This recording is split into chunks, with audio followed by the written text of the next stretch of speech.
Welcome everyone to Complex Chemistry. My name is Paige Tucker. And my name is Jessica Lassiter. So Complex Chemistry is about a group of collective minds coming together to discuss conscious conversations to promote healing and healthy relationships. And so today's topic is dating unplugged.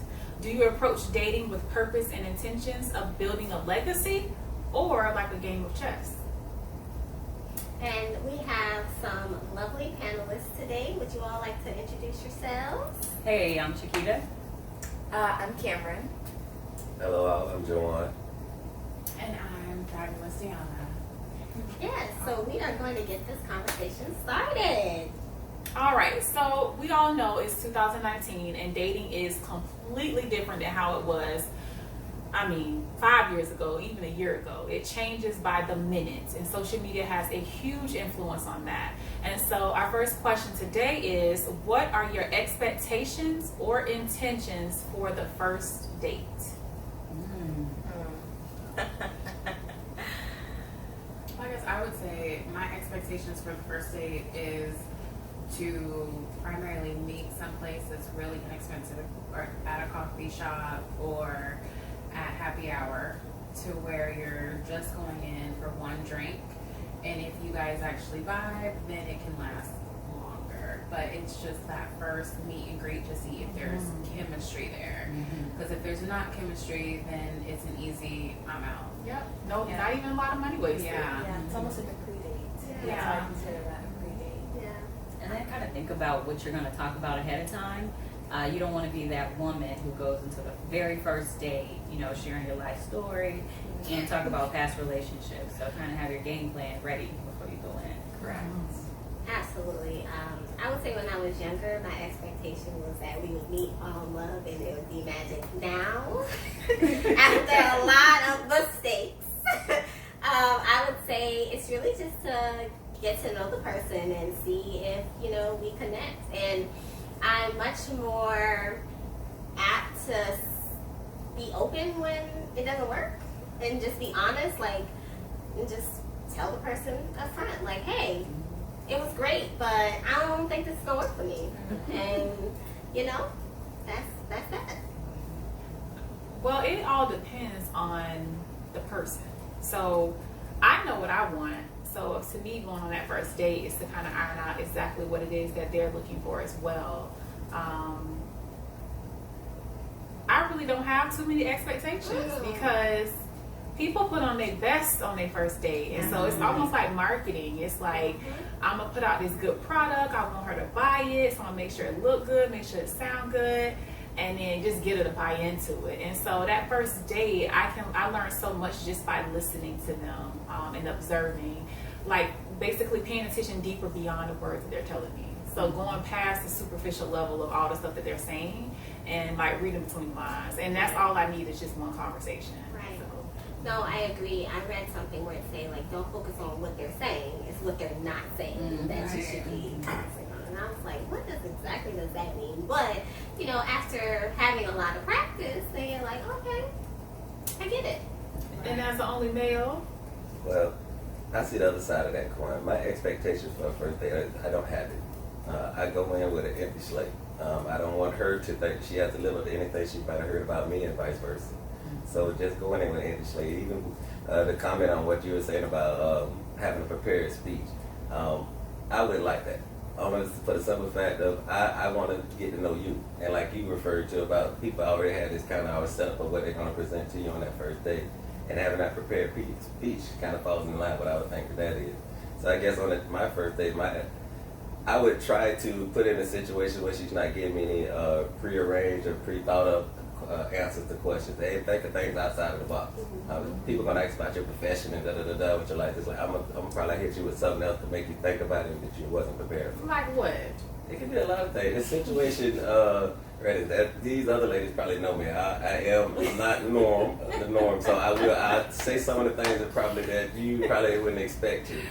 Yeah, But- what's an example? No, I'm very situation kind of thing. So Okay, it would have so to be in the a situation. moment. Yeah. So it's not So it's again. I'm not. authentic. Yeah. So again, it's not something I prepared ahead of time either. So it is really in the moment type of thing, and I'll just pop up and say something. Oh, maybe give it to you ways you probably haven't heard before. Well, I would say not so much a prepared speech, but more so, some people may not understand who they are in terms of sharing. So, women kind of go in thinking they could share their past relationships on the first day. You know what I Most mean? definitely get that. So just kind of making sure you pull back the reins a little bit and let this person have an opportunity to get to know you versus coming in, full throttle. Let me ask y'all this question. Does where you go on the date matter? Absolutely. Yes. Like, So we still talking first date? Yeah, first date. Does where you go on that first date matter? If y'all are connected and he's like, okay, let's meet at Applebee's, or let's meet at a nursing home, or McDonald's. Are we volunteering? But that's a good question, because what if you're volunteering? What constitutes as a date? Yeah. I mean, if you want to meet because again, I feel like if a man asks you out to date, he should be prepared to pay for said date. So if all he can afford is a 2 for $20, then okay, let's meet at Applebee's. But you still got to meet him where he's at as well, because you're asking him to meet you where you're at. Now, the question to that would be, if you do that and you go meet him there, are you also judging? No, because again, like on the first date, to me, I expect it to be something inexpensive, because what if neither one of us like each Applebee's other? was expensive for him. Well, that 2 for $20 is. So, Cameron, you got some size over here. I don't know how I feel about going to Applebee's. I personally don't like Applebee's. Okay. And I feel like if we're going on this first date together, I also want it to be a place where I'm going to be comfortable. I'm not going to be comfortable at Applebee's, whether that's in your price range or not. Now, if I know that Applebee's is your price range level, okay, let's go to a coffee shop. Let's get a coffee or something. Because then I know, you can afford that, or we can do something like that that's like super casual. But I need the vibes, I need the tone, I need the ambiance of the place to be something that's comfortable for me too. So. Right. That's exactly what I was going to say, because I don't eat Applebee's by myself. So it's like freezer food to me. So I don't want to eat that. So I'm with you on that. We go to Tropical Smoothie. You got Starbucks. You got some other little coffee shops, or maybe just go grab a drink somewhere. There are other places to go that would still be in the 2 for $20. Yeah. Not food. She did. You might pay 2 for $20 at Starbucks. To be honest. Right. So Definitely. And that's a conversation to be had, generally, because, going in, you can kind of feel that person's vibe once y'all talking or whatever. Yeah. Or even if it's, very amateur, or premature, just say, hey, where would you like to hang out? What kind of things would you like to do? I think it's the homework piece that you have to do prior to, and not assume that person might like the 2 for $20. So. Yeah. So that's all of that is great. All of that is great. I'm pretty sure we all got stories about that. Also, But I want to, don't mean to interrupt. I want to throw it out there because I hear it so often, and maybe you hear it, because we are women that do not have children, and we're of a certain age. I hate it when a man comes into a first date and says, "You are single, no kids, not married, you must be crazy." I absolutely hate that. At that point, I'm going to pay for the date, because we can't at that point. I've never had a guy do that. So, And if a guy did do that, I would grab my purse and I would get up and I would leave. Yes. Because that, one, is super disrespectful, and then two, you got the audacity to come out your mouth and say something like that to me. yeah. And so that just lets me know where he is mentally, and it's just, we not on the same page, obviously. That leads me to another question. like, are you all at that place where if the date is not going well, that you're just like, okay, thank you, I'm leaving? Or do you just force your way through it? No, I'm not asking for the check. I'm not forcing my way through anything. I am at a point where I know exactly who I am. Yeah. I know what I want. I know what I bring to the table. And if I'm in a situation that's uncomfortable or I don't like it, I'm not going to be there. Like, I'm gone. Of course, it'll be respectful. Like, I appreciate your time, but I just don't feel like this is going anywhere. And we really just don't have anything in common. We're not connecting. And I don't want to waste his time nor waste mine. So, Yeah. That part is the part that's really important. And I've just gotten to that place where I'd rather just be upfront with you than to play games. And because I don't want you to play games with me. And I try to, treat people the way I want to be treated. So that's that. That's when I knew I had matured. When I was like, you know what, I'm not doing this. Like, you're nice, that's great, but at the end of the day, like, this isn't working. Like, this date is not working, and I'm okay with parting ways, and you can enjoy the rest of your evening, and I'll enjoy the rest of my night. And from a male's perspective, what about with you? Do you stay on a date with the lady, or? No, not at all. No. But we do have to be careful with that because of the fact that if we up and get up, we get a reputation and stuff, so this person to talk to that person. But if it's not working out, no. And I appreciate you doing the same thing. If you don't feel like that we vibing or whatnot, please let me know. Personally, I don't have those type of easy with my feelings on my sleeve, so it doesn't hurt my feelings. I jump back in the ocean and try again. Any of you? I haven't been in that situation yet. I kind of vibe with the person to see if he should even get a date. And if I think that he should not, then I spare myself and him the trouble. But, we kind of grew up in the 90s era, 2000s. So dating, I think, was a little bit easier. It was easier. Versus how it is now. And I won't say that I won't be in that situation. And yeah, I would have to say if I was, I gotta go. Thank you. Have a good day.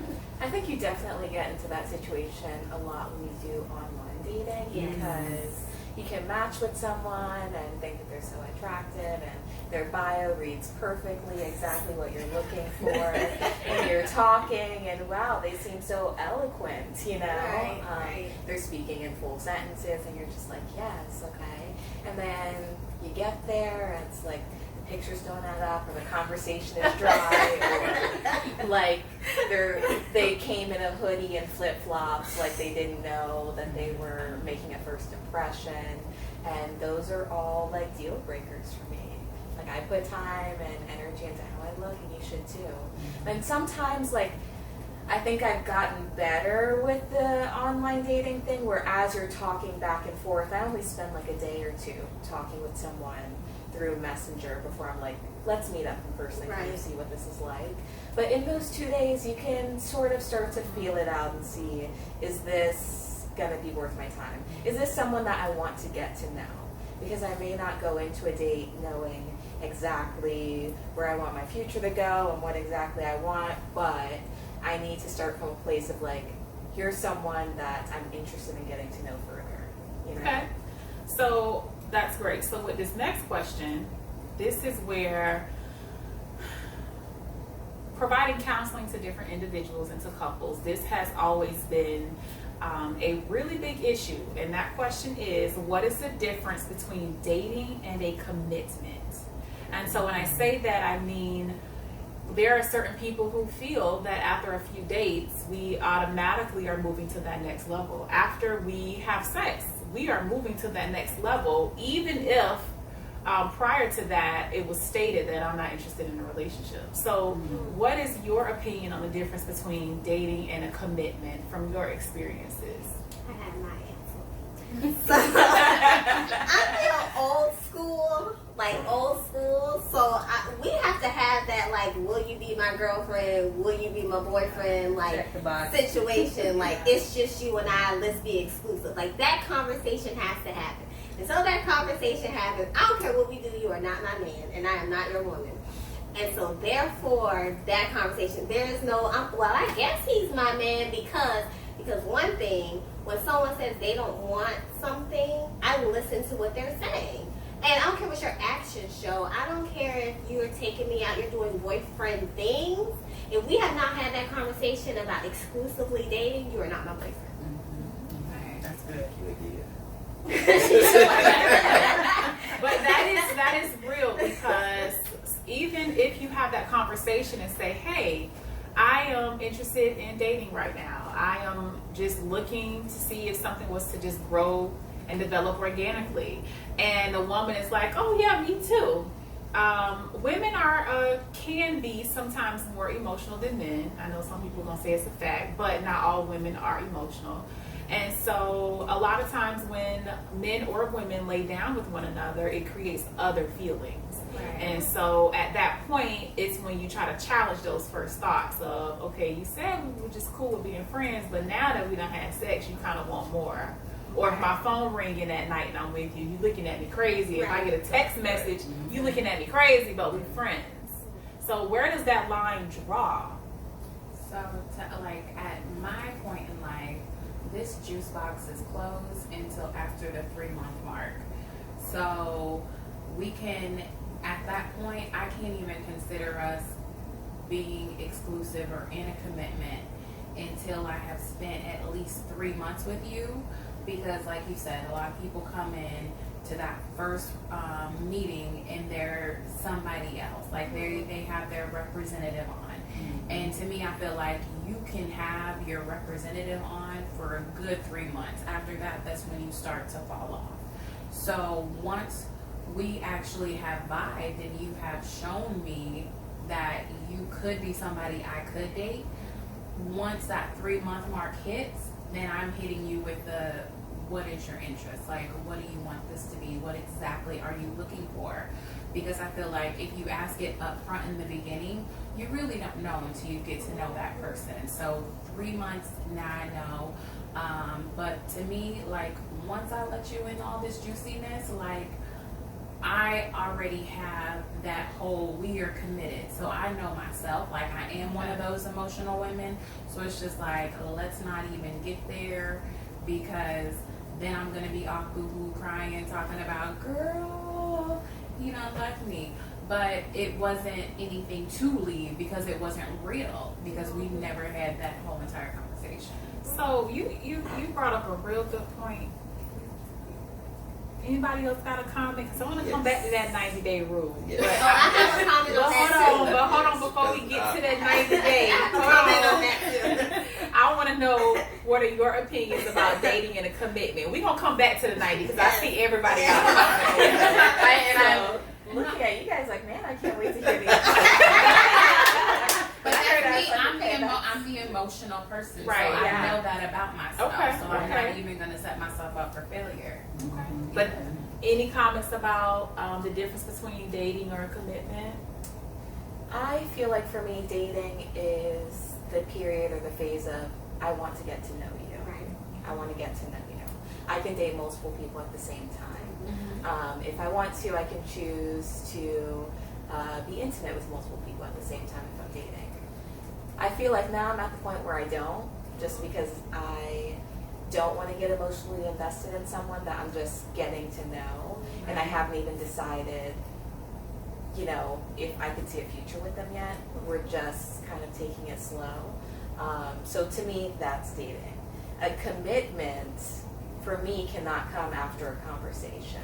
And not just a conversation of, you know, can you be my boyfriend, or are we doing this, are we in a relationship, but like, where do you see this relationship going? What are you looking for? Are you looking for marriage? Are you looking for family? Are you looking for something where you guys are together forever but you never get married and you don't want to have kids? Like, what do you see for your future? Because if we're not on the same page by that point, there's no point in me being in a committed relationship with you. You know? Okay. I think it's kind of hard just because of time for me. You know, I'm a single parent. I have a son. And when I'm talking to someone, I need to know that you are the ideal candidate to have around my child. Not that you would ever meet him, you know, if I'm not comfortable with you. But I think that if we have things in common, that would determine if we're going to date or be in a commitment. And then this will be an open conversation to say, hey, what are your plans with me, or what do you think about, you know, the next 5 years, 3 years, next day, you know. So I think it's going to take some time to kind of talk through that. But I don't go come in with any expectation of, you know, a commitment off the rip. Okay. And so I heard you say a 3-month rule, and I know that's been around for forever. And I know Steve Harvey came out with his book and his movie, which was encouraging women to apply a 90-day rule, which was basically to get to know the guy before you get into bed with him, to kind of help protect yourself. So playing devil's advocate, I don't agree with the 90-day rule. Like, I don't agree with the 3 months. I don't agree with the whole wait period. And the reason why I say that is because if you are vulnerable after 90 days, you're going to be vulnerable on day 1. So, okay, back it up. If you're vulnerable on day 1, you're going to be vulnerable after 90 days. Like, it's just going to be there. I feel like it's important for people to do some self-work inside themselves, to do some healing work, so that if they were to make a decision to lay down with someone after 2 months, after 1 month, even on the 3rd night, that if it does not go the way that maybe they would have liked it to go, that they're okay with it, because that's a decision that they made consciously. And so it's more toxic, and it becomes more hurtful when we have not healed. And so when we go and we open ourselves up and become vulnerable with another person, and we don't get what we wanted, and then that's when that whole pushback comes, and that's when the pain comes, and the crying, the eating ice cream, and everything else that comes with it. But in order to prevent that, 90 days doesn't really do anything. It's prolonging it. And so now I've actually got to know you. I might kind of like you a little bit, and then we hit it, and then now it's kind of like, what do we do next? Even if they don't want a relationship. So if they don't want a relationship, I done spent 3 months with you, and then you don't really feel me like that, but we had sex. Because, I mean, a guy is not going to be like, oh, it's been I done been with you for 3 months. I'm going to tell you I don't like you, but I still want to hit it. Right. No, they going to hit it, and then they going to eventually let you know, like, I'm not trying to do this. First of all, if he stay around for 3 months, that's the key. That part. So when I go into that, I never tell the person I'm waiting for 90 days, because if I could be horny earlier than that, and I'm just like, okay, let's do it. But before we actually have a conversation about what exactly do you want, and I don't tell the person what I want first, because I want him to tell me. And if it falls in line with what I want, because at this point in my life, I want marriage, I want kids, I want a partner. So if you weren't saying that, then at that point, I will politely tell you our communication is ending right now, period.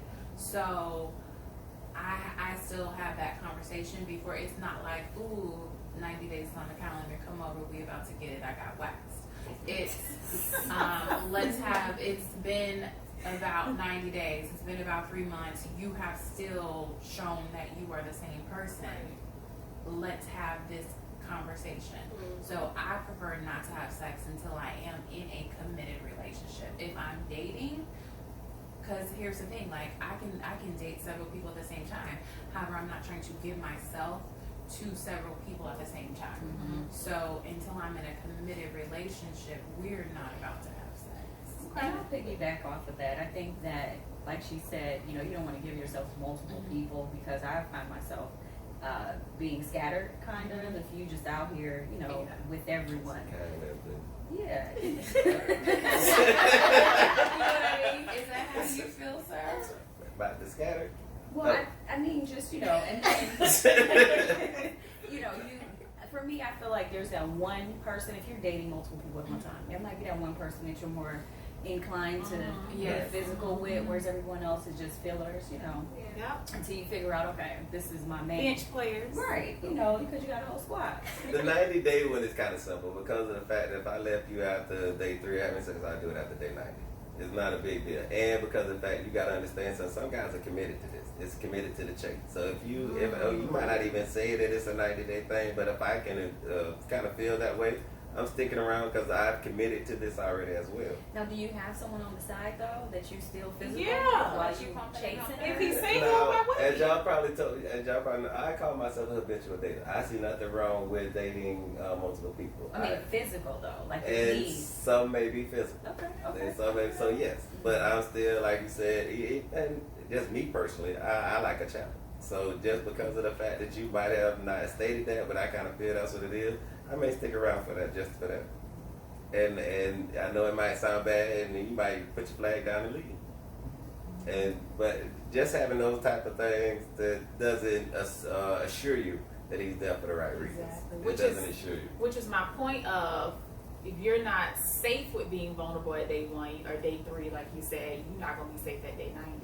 Like, you have to do the work within yourself so that when stuff like that does happen, which it will or it may not, you are okay with what happened. You are being honest with yourself. You are being truthful with yourself about what it is, the decision that you made. And so until you can be honest and okay with that, then people don't need to be doing anything. Like, just don't even lay down with nobody until you get yourself together. Because if not, then you're gonna be hiding in bushes, slicing tires, stalking on Facebook, and you don't need to be doing all of that. That's not that man's fault. That's your fault because you weren't ready to even walk in that park with him, and so you probably should have never even went there. But yeah, that's why my 90-day rule is not about sex. My 90-day rule is about my emotional investment. That's my time to get to know the person, and a lot of times they don't even make it to day 30. Right. But so if they make it to day 90, just us going out and interacting, there might be something there. Just because you made it to day 90, that doesn't mean like, oh, we're in a relationship now. Now you might be a candidate. Now because you've stuck around that long, you've been able to hold my attention for that long. Because as soon as I see something I don't like, see ya, I don't have time for this. Because I've been that person where, I've been in those situationships for years, right? But that was because I wasn't right with myself. But finding myself and understanding myself and loving myself and building the confidence and knowing and understanding what I bring to the table and the type of woman that I am, I don't have time. So as soon as I see something or hear something that I know that is not in line with my values and what's going to make me happy, that's it for me. So if you can make it to 90 days, then it's something worth looking into. Just side note, 90 days is really not that long. It's not. It's not. No, but the fact that some people can't even make it to that in itself says a lot. Because I can't tell you the last time someone has made it to 90 days in my life. Because within 30, I find out, oh, you married with kids, but you didn't think to tell me. There's so many things you start to find out. If you ask the right questions and you do the right research, it's right there in front of you. Right. And listening past what they're telling me. Because you can tell me great things and sell me a whole dream. But at the end of the day, I still got to do my research. Right. And listen and remember what you tell me. Because when you tell me something else, but that's not what you said before. So I think that's probably to your beginning statement of why dating has changed so much. Not because of anything of the time, it's because of these new avenues that you can go down and do research. Like you said, Papa used to be able to be a Rolling Stone and have a wife on the other side of town.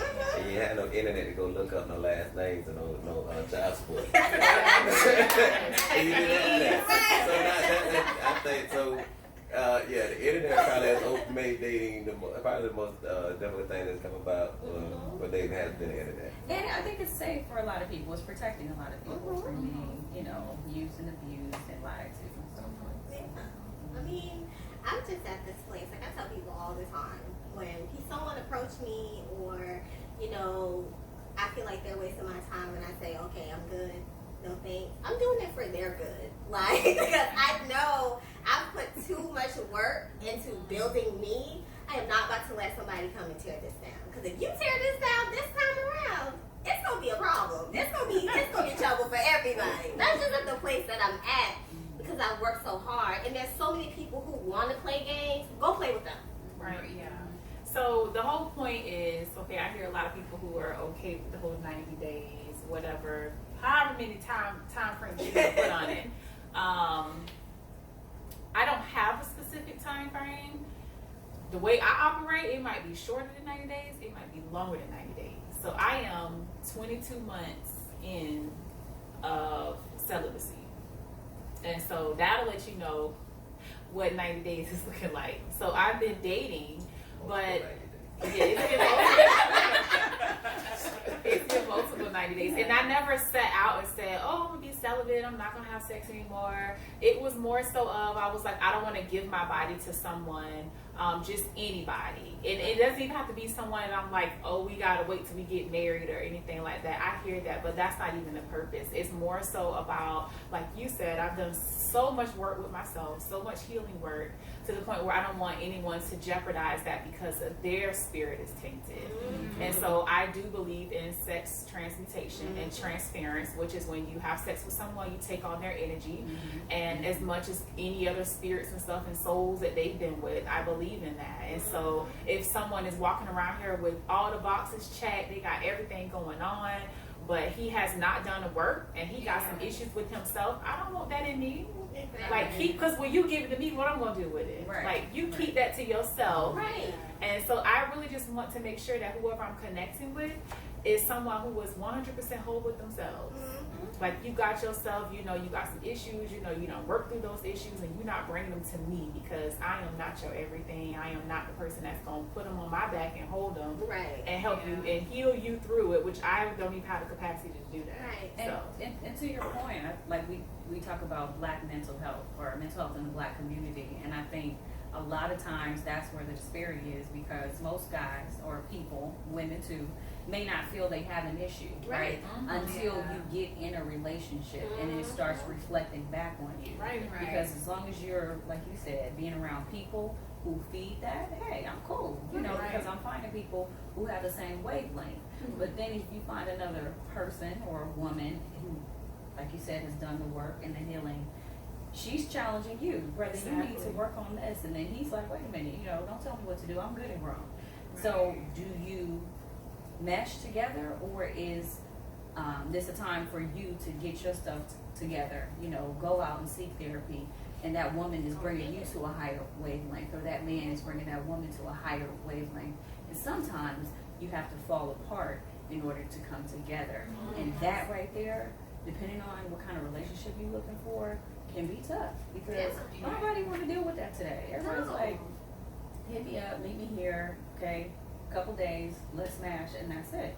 And we all have our issues, don't get me wrong. I'm not sitting here saying that everybody is perfect, but at the time when you want to be serious, you really got to do the work. And if you find somebody who ain't ready to do the work, you got to move on.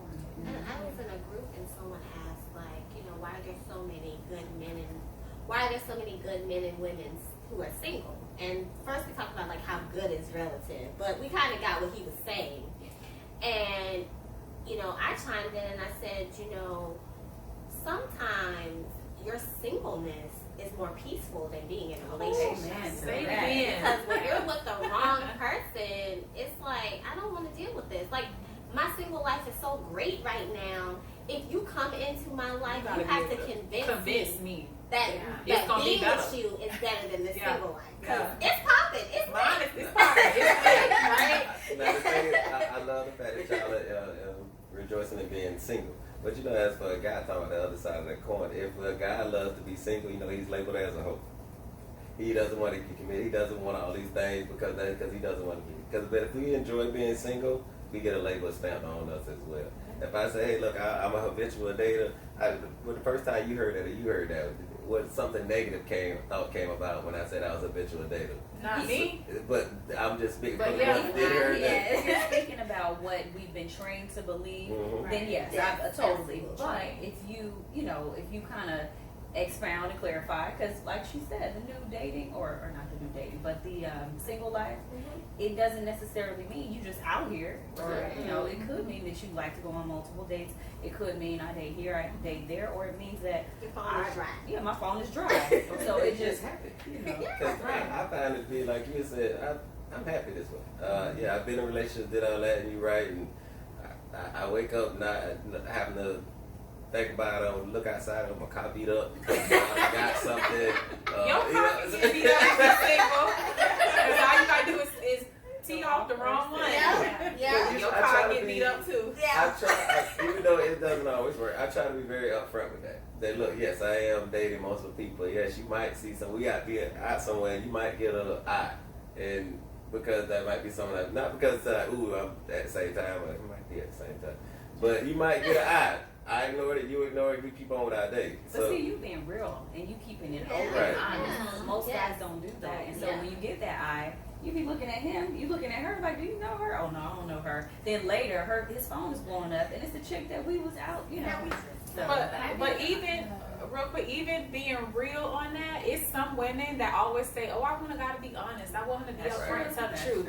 But when you do tell the truth, they can't even handle it. Like they still trip off, and they still have an issue with the honesty. Right. Like he's saying, I'm a habitual dater. We might see, like if you see one of the chicks out, some women are not even down for that.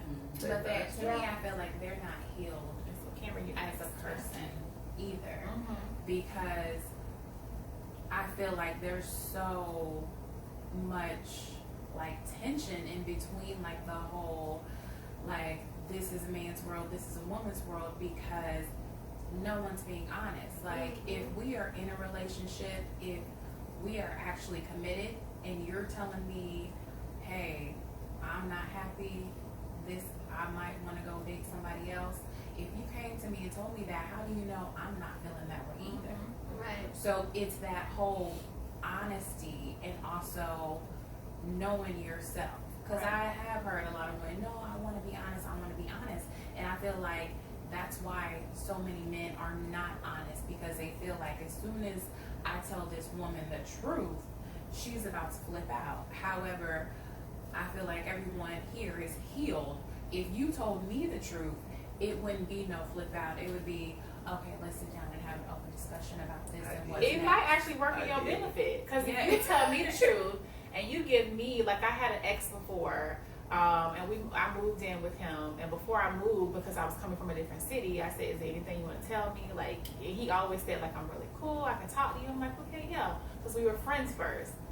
He didn't tell me nothing, so I'm like, okay, whatever. So I moved in with him, and I found out he was cheating, like with another girl. And I was like, well, had you would have told me that, we probably could have worked it out, and I probably would have still came, even though that's one of my like deal breakers. But the fact that you didn't give me the opportunity to make the decision for myself, all bets off. Like I literally packed up, left like immediately without like even having a conversation about, I don't want to know nothing. Like that's all I need to know. You didn't even give me the opportunity to make that decision for myself. So you don't get a chance. It's Cameron. disrespectful. Very Like, much. bottom line, I feel like it's disrespectful to not be on the same page. And I feel like it's, even in this day of age with like dating and so much has changed as technology, for me, it's okay to have the expectation of you being honest and you being straightforward with me. And if I ask you a question, I want the honest answer. And I do feel like I am healed. Or the things I'm not healed on, I'm actively working through, and I don't project them onto other people. Right. But does that mean that if you're honest with me, everything's gonna fly? No. Even if we're casually dating. Your example, if we were casually dating and I see another woman giving you a side eye, and you were honest and said, you know what, we're kind of dating too. You know, we said we were keeping this casual. I'd be like, okay, you know, we are keeping this casual. But I'm not okay with that. And that probably would be the end of that. Not because there's some issue with me or I'm not healed, but because I don't want to be bothered. Right. When I go out with you, when I go out with you, I want to go out with you, and I don't want you getting side-eyed seriously and wondering if someone's going to key the car. It's difficult for someone, if you're still in the city that you were born and raised in, you're going to have some history, or as a kid, so you're going to have some bias. And so I don't see how you avoid that altogether. How many bodies do you have that you randomly see people though? That's my question. Like I go back home all the time and don't run into Tampa Bay anybody. area. well, there's It like would 2 bother degrees of me- separation in the Tampa Bay area. Okay, But so it I would would say bother the me Tampa more, I Bay area. think, if you were actively dating someone else. If it was someone like, oh, you know, we dated in the past, whatever, okay.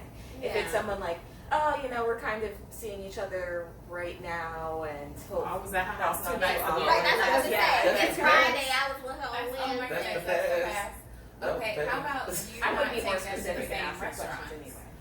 Let's say it one more time. Don't take them to the same restaurants.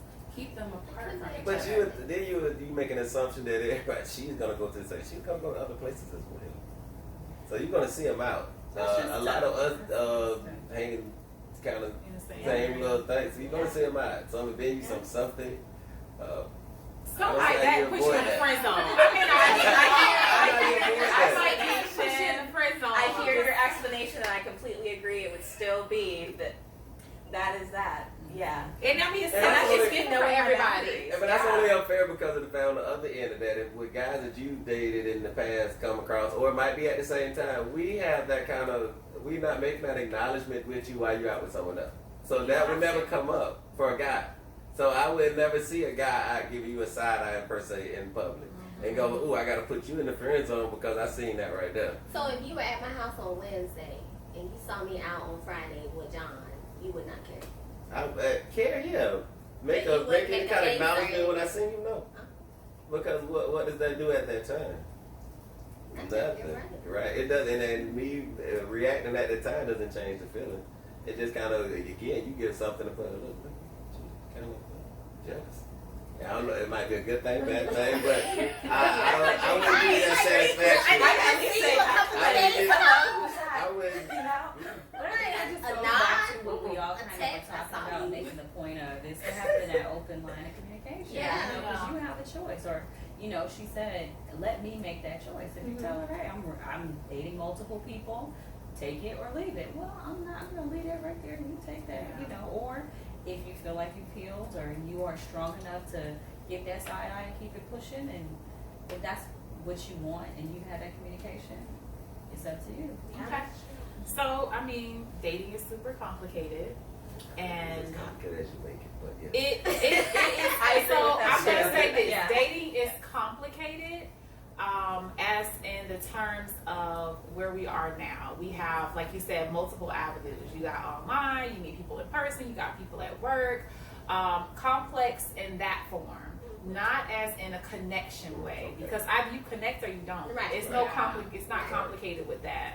And for me, it's real, just basic. Like I said, I don't go in with all these expectations. I have my own thoughts and feelings of what I like and what I want to go down, and that's pretty much where I put my focus at. And then I just learn from whoever it is I'm with.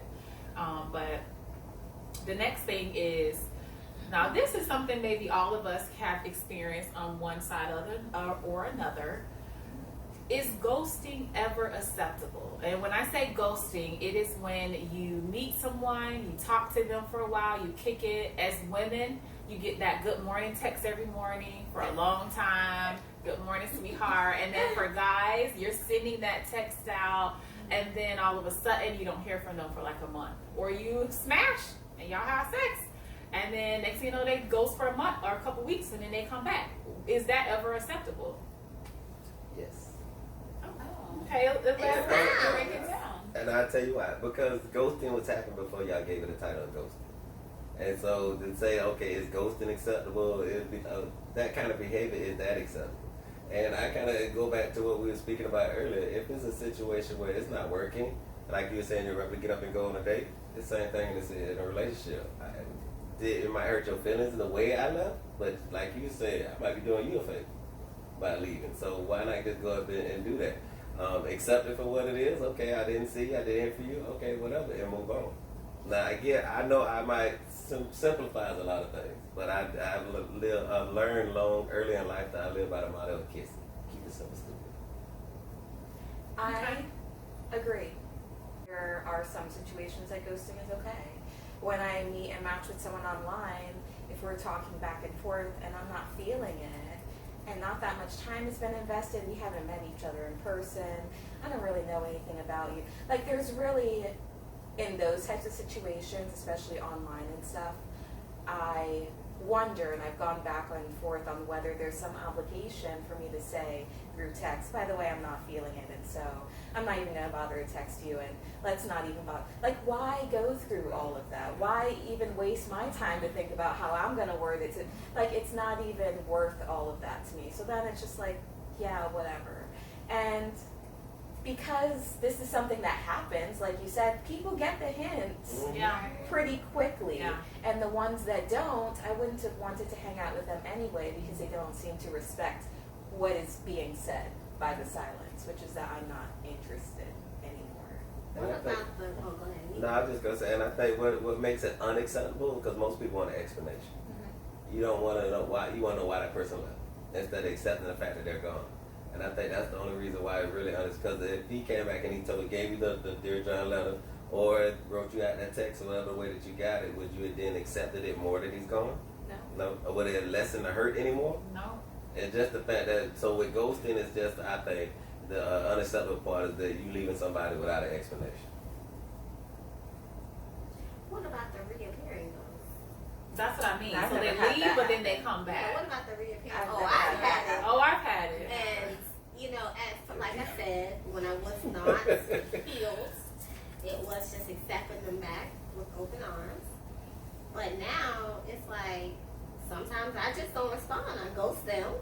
Or when I have time, because there are sometimes, you know, I'm petty sometimes, so I have time some days. And I'll be like, keep it moving. Like, I don't want anything to do with you. Like, you really just disappeared for 6 weeks? Like, are you kidding? Like, when is that acceptable? And so you have a nice life and you keep going. And what gets me is when people do those type of things, like the reappearing ghost, and they don't understand why you no longer want to accept them. Like, you just left with no explanation, and now you want an explanation of why I don't want you. They're confused as to why you feel a certain type of way, and then they're gone for 2 months. Like, so your other situation that you had obviously didn't work out, so you don't bounce back those other things. Like, okay, no, you go find somebody else. I just feel like I hang with you when I feel like I want to hang with you. And so if it comes that time and you disappear for a few weeks and I don't hear anything from you, no text, or if I text you and you don't text back, that's the end of it for me. Like, I feel like there's nothing else for us to talk about. Some of my most long-term relationships has happened where we don't talk and interact for months at a time. So is that a relationship? Or is that But that depends on whether it's dating or commitment. That's what I asked. So him. I what said, is it a were booty call? what? Yeah. Well, because we never had that. Will you be mine? So it's a booty call. No, it's dating. I think booty call is a whole separate thing. I don't have to spend any money on a booty call. I just show up at the appropriate time. I mean, that is right. Dating Right. is- Dating is when you spend money. Right. So I don't. That's Okay. not a. Although some that's women a- want you to pay for it. That's, It depends on the woman. For me, dating is to get to know you. I don't need to know you for a booty call. Right, Okay? right. So, Right, that's it. That's it. So yeah, that's a third category out in itself. Okay, so the ghosting and dating. So you ghost and then you come back and say, okay, let's go on a date, and they're like, okay. Mm-hmm. And that's your longest relationship. I've per had se. some longer, yeah, like But- that. So At were you different friends cities and before you ghosted, or were you guys like in a connection, commitment? friends. So you were Maybe friends. but So might it's have dated a different couple if you're times. friends. Right, because you guys Well, you already dated know. a couple times, like you said, and there's the same situation where you kind of step back or whatever the case may be. I thought it was funny when you said the other one didn't work out. But whatever the case may happen, and then you pop back up into the scene again, and if you are able to pick back up where you just left off before, just like, okay, that's cool. I like So that. I've had that before, and that's okay with me. Like Right. I've had a guy, like we hang out from time, like now we hang out from time to time. We're just friends. We don't talk sometimes for a month or two. One, because I'm super busy. I live off a calendar, and so he's busy too, and so it don't bother me because like I don't want nothing from him. I don't consider Right. that ghosting. That's not really though. ghosting. No, So yeah, ghosting that's is not ghosting. right. Yeah. So that's why I was asking him: is it a commitment or like a friendship? It wasn't a commitment because we're not committed to each other. Okay. I guess it'll fall into the So y'all was category. kicking it, Yes. friendship, Yeah, kicking friendship. it. Okay, so that's to me that's acceptable. Yeah. In my eyes, if you're friends, it's acceptable, of course, because people are busy. You don't have time for that. But if you are making it a point to where you are wanting to have a commitment or you are wanting to develop more, and you're here and you're investing, and then you pull out in business, that don't work. So it's not gonna work right now. So what about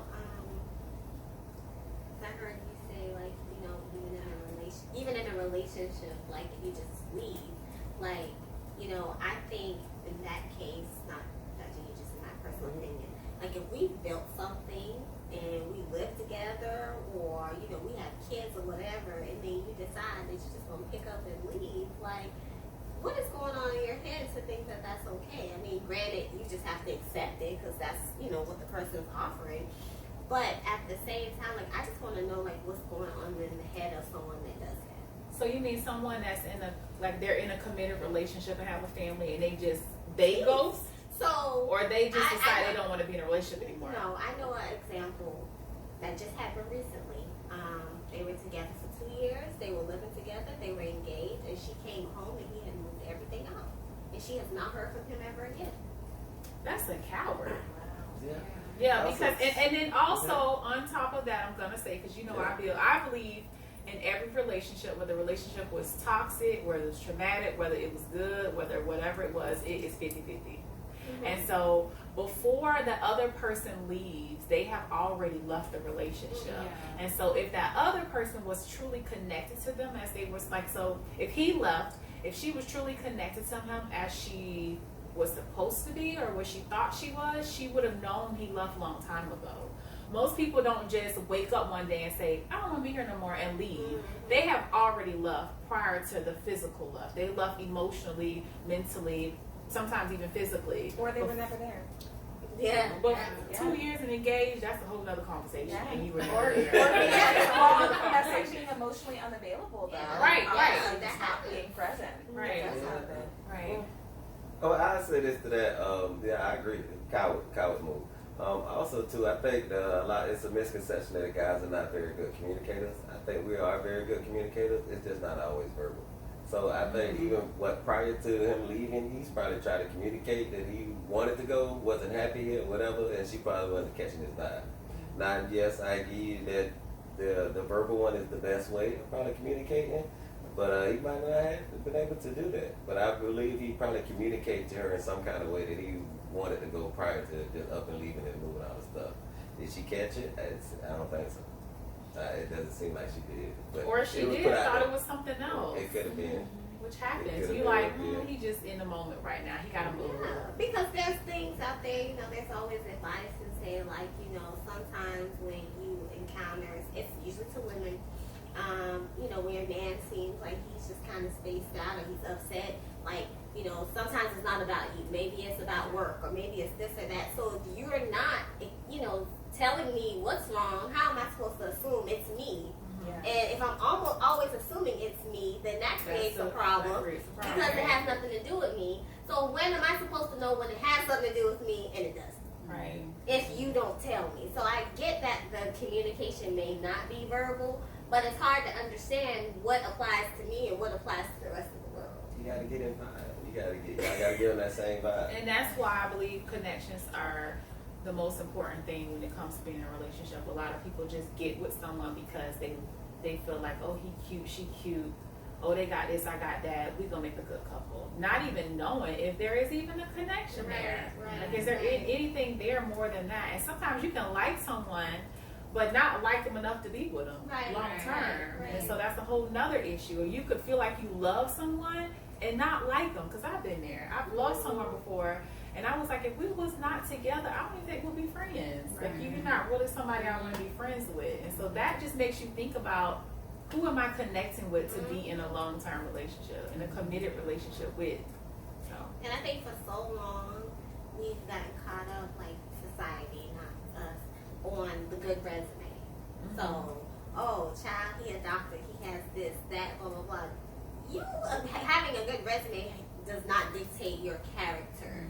And it's something that I've started to learn, because for so long that's drilled in your head. Like, for me, being a successful woman is, oh, you need someone on your level. But what is my level? Like, what does that mean? Like, is it Joe at the Home Depot who, you know, is writing the book and he right, and he wants to, you know, he has a strong relationship with God, he's a good man, you know, in the full sense? Or is it the man who has his PhD and he's published in this and that, but he don't know how to talk to people? Or and he's emotionally unavailable. Exactly. And he got childhood trauma. And so resumes don't work for me. No. So I don't care what you have on your resume, what you may have accomplished. What's going to work is when we get together and we have that connection. Absolutely. Because I want to know, are we on the same level mentally, emotionally, and spiritually? Absolutely. And so degrees don't mean that. No. Right. No. 6-figure salary doesn't mean that. And so I could be with you and you can make well into the 6 figures and we miserable together. I see it all the time. Couples look great on paper, sleep in different rooms. When they get home, they don't talk to each other. You know, there's tension. But when they go outside, it looks real pretty. And it's like, at this place in my life, I don't care about what looks good on paper. Like, that doesn't matter anymore. Like, I need to know what's going to be in a relationship that's going to contribute to me having a positive mental health. Like, if it's stressing me out, if I'm feeling sick, if I'm all of this, if it's messing up my psyche being with you, then I'm sorry. You have to go. Yeah. I think like good chemistry is one, and also for me, because I know what my insecurities are, like I know I have abandonment issues. So if I come to you and if I'm telling you this is what's happened in my past, this is what happened to me as a child, and vice versa, him telling me the same thing, I need to be with somebody who's going to make my insecurities go away. So what makes me insecure, you're catering to those things because you actually care. You don't want to take me back to that point in my life where I was mentally unhealthy. So we both should be helping each other out in that aspect. Because one, I know we're both going to be busy, but as a child that's been abandoned so many times by my father and by my mother at points, if I'm texting you, if I'm asking you a question and you're not responding back 2 days later, you're adding to my insecurity. So you're adding to my mental unhealth. Like, it's not gonna work. So one, I'm just going to stop talking to you because I'm not going to accept that, because that's very disrespectful to me. However, if you know that I'm the person that you want in your life, you're not going to do that. You're going to do a quick answer back like, hey, busy, I'll get back to you later. It's not that hard. So whatever your insecurities are, and that's in any type of relationship, friendship, lovers, whoever, being in that relationship, we should all try to make each other feel good, and that is also catering to one another's insecurities, because we all have them. Right. But it's just like, okay, what is her trigger? Let me make sure that I'm not going to trigger it, period. Or what is his trigger? Let me make sure I'm not going to trigger it. So you're right. So whenever we are in a relationship, everybody has certain things that they like and they don't like, or certain things that they like. Okay, I like it when you do this or you do that. Just in relationships, this is what I like. It's a couple things. It doesn't have to be a lot or anything big. But to highlight off something you said is, so when it comes to relationships, we have to be extremely careful with placing expectations on other people. And so we cannot expect for someone else to meet a need inside of us that we have not been able to meet yet. And the reason why I say that is because I meet people and I see people and they say, oh, he or she is my life, they're my everything. If I didn't have them, I don't know what I'll do, whatever. I get that's just you expressing the love you have for that person. But really think about it and ask yourself, is that really how you feel? Because if that is really how you feel, that is highly unhealthy. And the reason why it's unhealthy is because whenever that person decides that I'm going to stop feeding you and loving you and giving it is what you need to make you feel whole, then that's when that other person feels like that person has left the relationship. Now we have issues in our relationship because you are not supplying and meeting the need that I need you to meet. And that need is something that you're supposed to meet with yourself or with a higher being, if you believe in Jesus Christ or whoever it is that you believe in. And so when we give other people that permission and that power, that develops codependent relationships. And so it develops relationships to where now we're feeding off each other and it's becoming very toxic because I move when you move. If you do this, then I do this in response. And so that's exactly how the relationship moves. And so basically, my move is based upon how you treat me. So if you're giving me everything that I need and you're being consistent and you're doing everything I need you to do, I'm happy.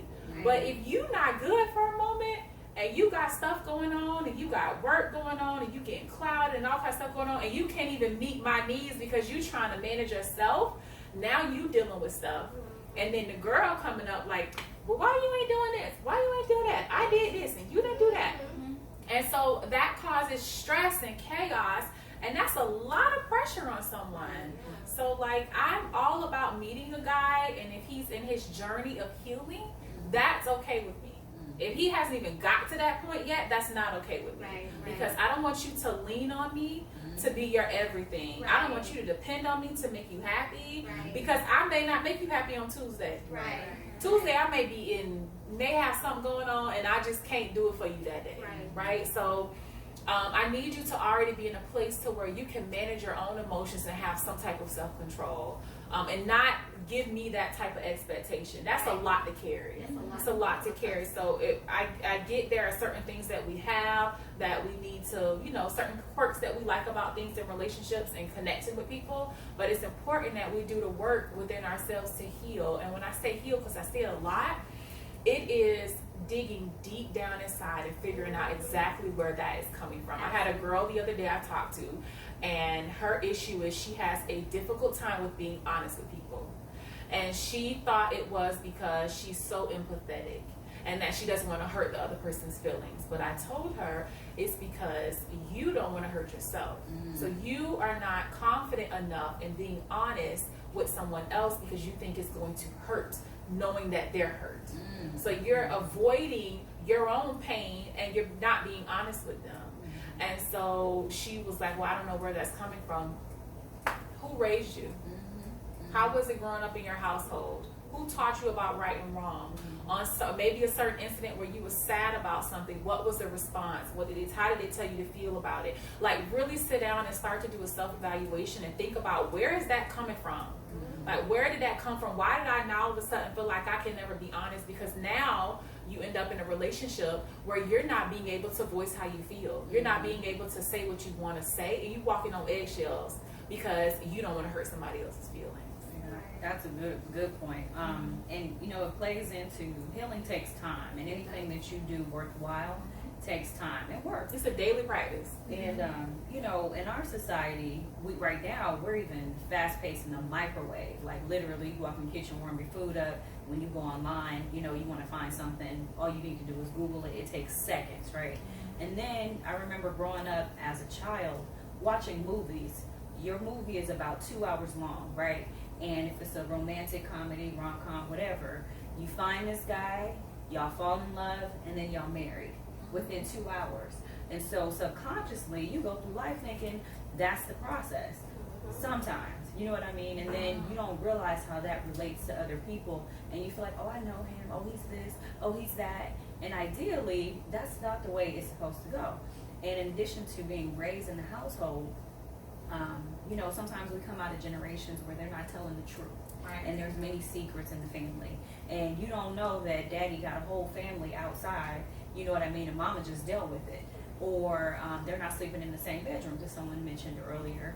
Or what is y'all love story? Like what did y'all have to go through to maintain this 30-year marriage, 50-year marriage, or relationship? Or you find out mom and daddy ain't never been married. You know what I mean? But it looks like it. And so I think, as young women and as young men, sometimes the story is not being written properly. And so then we get in these relationships and we have to dig and say, well, why do I even think this way? But it takes time to figure out that you have a problem, deal with it, and then move forward. And sometimes you don't know until you get in a relationship, and that's the dangerous part. Because you meet somebody, you think you're okay, and then they like, you're crazy. I'm like, I thought it was pretty good. You know what I mean? So our society plays largely into how we perceive certain things. And unfortunately, we got Instagram, we got Facebook, we got Snapchat with all these filters. So not only do we not want to deal with our issues and who we are and our errors and things that we got going on physically, we can now cover it up. because we got pictures and we got Snapchat, you know, and all these filters. So it's kind of like we're working against the whole goal and, you know, healing in the process. So. And remember, we were taught that the struggle is necessary in relationships. Yeah. But we all were taught like, oh, you're gonna go through some stuff. You gotta be ride or die. You gotta stick with your man. No. Yeah. It's That's what we I want. believe, adversity builds a character. So yeah, I do. I still do believe that. It doesn't have to be bad stuff like we in a shootout, but but it has to be. I do think there has to be some kind of something in there. But I do think there has to be something there to show, because you do want to know that that any kind of little hiccup, she's not going to jump ship the first little hiccup. So some kind of adversity, and I think it does build a relationship when you do go through some things. I agree. I just think it depends on what that adversity is. Because if that adversity is abuse, it's not going to happen. No. And that is something I feel like it's been portrayed in, you know, our movies. It's been talked about in families, you know. Grandma, great grandma got beat up and they stayed, and you know, it's encouraged for you Because to they fought say, back. yeah, you know, They're not calling it abuse. right. You know, and you're encouraged to stay, and then you have the what goes in this house stays in this house. So if you're never talking about it, how do you know that that's not normal? Like, that's not what you're supposed to be doing. And then it teaches you and your siblings and, you know, the rest of your family, like, that's okay. And then you have this cycle of people in terrible relationships, abusive relationships, and then sometimes you even have the older generation judging, like, oh, I don't know why they're in this relationship, because you taught us to be in this relationship. I need you to take some ownership in this. Talk to anybody about it. You know, work through that and understand that that is not normal. Now I'm 35, just learning that maybe I shouldn't be punching my girlfriend and not. Or getting punched. Or getting punched. That right. plays back into like every root in our society, like religion, you know, our administration right now, the government. You got our president on camera on a recorded video saying that he's grabbing people's crotches, and people are voting for him like it never happened. Oh, that's just boy talk. Yeah, that's just locker room talk. So Yeah. those women who are vouching for a man who says that, they're like, oh, you know, that has nothing to do with him being a businessman. Well, what's going on in your household that you feel like that's okay? So is your husband saying that to other women and you're okay with that? Did you grow up like that? But people don't want to get that deep. They just want to say, I need my money. If those taxes are right, you know what I mean? I was going to say, there's some women out there, like you were saying, that does feel like that's how guys talk. That might be just locker room talk. Because I've heard women say, talking to other women.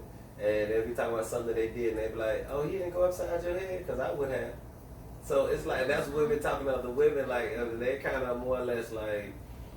They've normalized right, it. but I think it's to the point they were saying, like, I've heard people say, like, hey, if he hasn't hit you, he don't really love you. Right. Oh, yeah. So, I've heard. I mean, so it's I don't know. It just sounds odd to me. I've never was that type. I think I leave you before we go through all that. But there's some people on both sides. I've seen guys that advocate for it and women that say, if you have it, you soft. Oh, you ain't, I've gotten that kind of advice. Oh, you let her do that to you?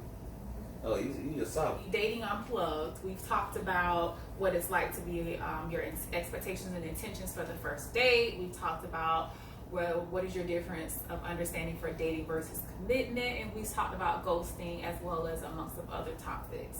And so to kind of close out, I want to just have everybody give us your feedback on how have you healed from a past experience with a relationship, or is there something that you want to heal from? Anything that you feel that might be able to kind of connect or basically expound upon that. And I just want to add, I want you to also tell me tell us what this experience has been like for you, like having this conversation, and do you think these conversations should continue? So I think having these conversations kind of goes back to, you know, us telling the truth about the things that we're going through. Because if I'm going through it 9 times out of 10, there's many more people that are going through it, but they're suffering in silence. You know what I mean? And then there might be someone else telling them, you don't have a right to say anything. Maybe they've lost their voice along the way. So maybe they see this video and it inspires them to go get therapy or just do the work. For me, I'm still doing the work because I'm 34 years old, and so I grew up not having the opportunity to always voice my opinion.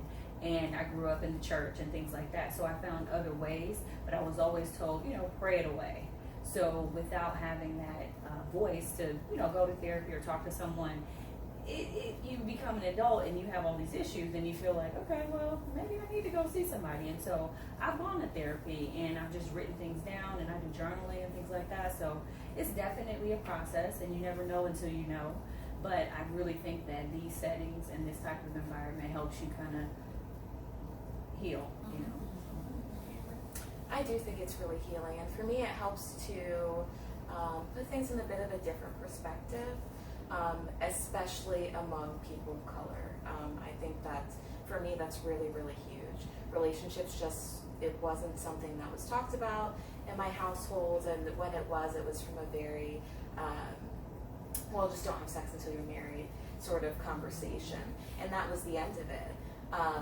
And I had so many questions that just kind of went unanswered, and I felt like a lot of guilt or shame, or like just kind of ashamed of being sexually curious.